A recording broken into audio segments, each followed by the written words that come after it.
So I printed this custom image on my toilet seat using my brand new E1 UV printer by EufyMake because I needed a project to fully demonstrate its capabilities, and I've always wanted something silly and stupid like this.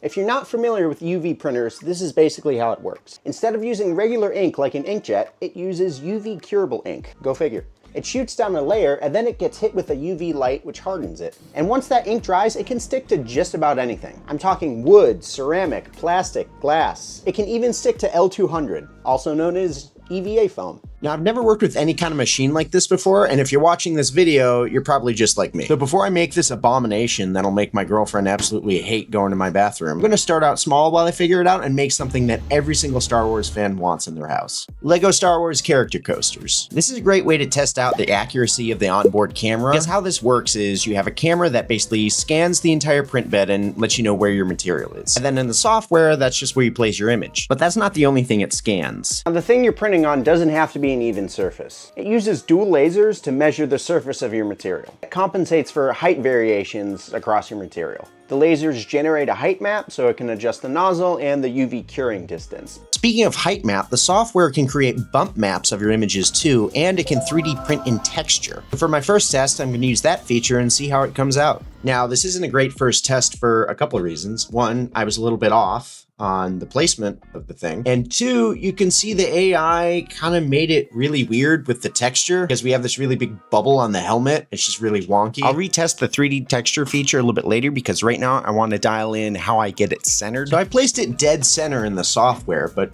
clearly it didn't come out that way. And I think it was because I used the smaller print bed, because when you use the smaller bed, it does a smaller scan. And when it does a smaller scan, you tend to get that fisheye effect a little bit more because it's on a smaller surface area. So I'm going to swap out this bed for the larger A3 bed. And now I'm going to print Darth Maul just without the texture. What happened here?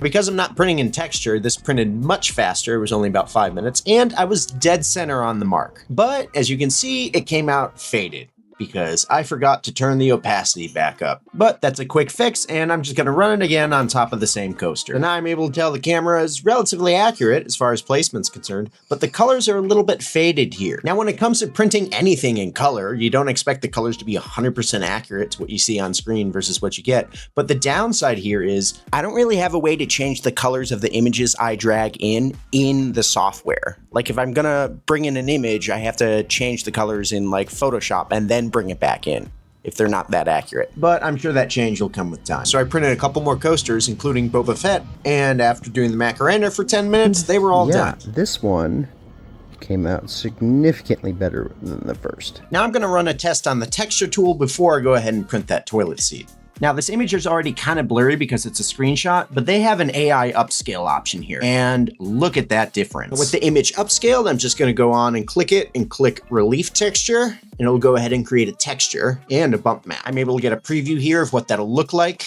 This is pretty cool. You can adjust the height of the texture up to 5 millimeters. You can adjust the smoothness, but I'm all about customizing things one more step. And what's really cool about this program is you can actually download the depth image here, which looks like this. The white spots representing the high points of the texture and the shadows representing the low spots. I dragged it into Photoshop and made this monstrosity you see here, which will exaggerate the texture a little bit more. Now I just click on custom texture and upload that image, and you can see from the preview, it's definitely a little bit more exaggerated. See how it looks inverted? Oh God.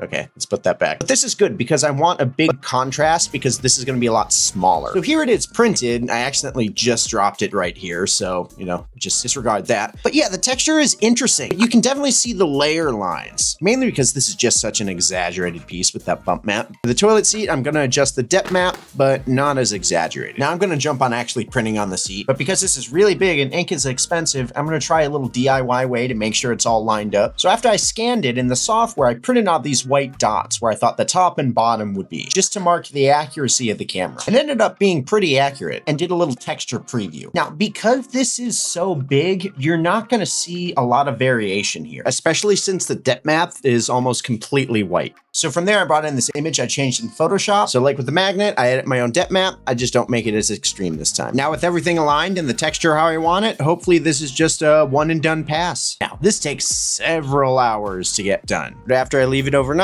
it's finished and I have a brand new cursed object for my bathroom. Now I feel like I have a better handle on it. So I'm gonna go ahead and print a couple more things like this cool Nuka-Cola coaster, this light box, and I went ahead and printed on this tumbler and this glass. So I feel like I could say I know enough about this now. But the real question is, what do I think, and should you get one? This is the first consumer level UV 3D texture printer. That alone is insane because normally for businesses, machines like this are massive and run thousands and thousands of dollars, like base price like $8,000, and they're more industrial. This one is portable, relatively, and it can sit at your desk. It's only about 23 inches by 15.5. Let me just double check that.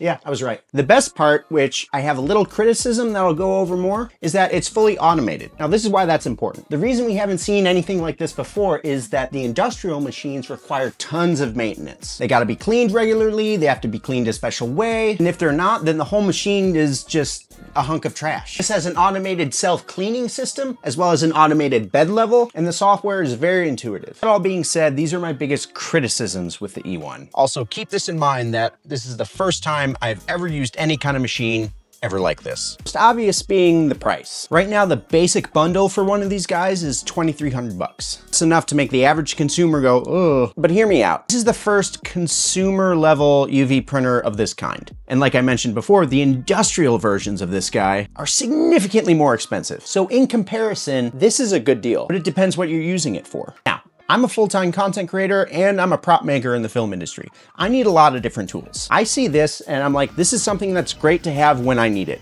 But if I'm only ever gonna use this every now and then, $2,300, that's a lot for me. This is made more for consumer level small businesses like Etsy shops. Expect to do lots and lots of printing. For what you get with ease of use and accessibility, to me, the price seems reasonable. It just depends how much you're gonna be using it. Which is a good segue into my next point. I'm not a fan on how it wastes a little bit of ink each time it runs its cleaning cycle, because you kind of have to plan around that. Because I feel like that limits me in what I can and can't do. When I first got this and I found that out, I felt like I needed to plan things accordingly and print big batches of things just so I didn't have to waste ink. Which is a big bummer because it takes so long to print something on a high quality setting. Like this bottle took like, I forgot how long this took, but this took like 5 hours. And if I'm trying to print a whole bunch of different things, I'd much rather do it like spread throughout the week than like do it all in one day. Now I'm torn between doing it a little bit throughout the week and wasting ink every time, which adds up. Speaking of ink, the ink tends to be expensive. You can get the full ink kit for $300. That is expensive, but at the same time, the price is consistent with any other kind of UV ink manufacturing. Because right now, the only ink you can use with this guy, you can only buy directly from Eufy. That's another downside for me because I'm the kind of guy who likes to buy his materials in bulk quick on Amazon when I know it's gonna be here just in a couple days and I don't have to pay extra for shipping. As of this video, this is still in pre-order mode. That might change and we might find the inks on Amazon. Also, just like any other color printer, for some reason, you can't just print in one color if another color is run out. Each one of the ink cartridges has to be filled above 10% in order to complete a print. Got this, it actually came with a defective cartridge that was full of ink, but for some reason, and I guess there's electronics inside the cartridge that tell you how much, but for some reason the machine kept reading it as only 10% full. It wouldn't really work. Speaking of white ink, if you're using the 3D texture tool, you are gonna run through a lot of white ink. I used up most of my white ink when I did the toilet seat. It was a raised texture, not raised that much. Like spread across, it uses a lot. And that also emphasizes my point on the availability of the inks. Like if I'm printing this and I'm running out, I wanna be able to get a new ink cartridge within a day or two. So hopefully that'll change. Now, my biggest gear to grind with this guy should be the biggest thing you should think about too, the fumes. Even though it comes with a carbon filter, that only works when the enclosure is, well, enclosed. When you're running the mini bed or the rotary attachment. If you're using the A3 bed, you gotta have the doors open. I do wanna let you know that I'm actually particularly sensitive to resin fumes, so I'm probably picking it up more than the normal person would. I'm actually a little dizzy sitting next to it right now. If you're gonna buy this machine, you don't wanna use it in a studio apartment. I run it in my 3D printing room and I actually have it in a closet in that room next to the window. So if you're thinking about buying this, most likely you're gonna be printing a lot of things. So if you do that, I recommend you put this in a vented enclosure. I recommend looking up enclosures for resin 3D printers. I know a lot of people use grow tents. You know, those tents for growing plants inside your bedroom closet, where your parents don't smell it. Put this inside one of those and then have some HVAC set up to get the air out. That's what I recommend.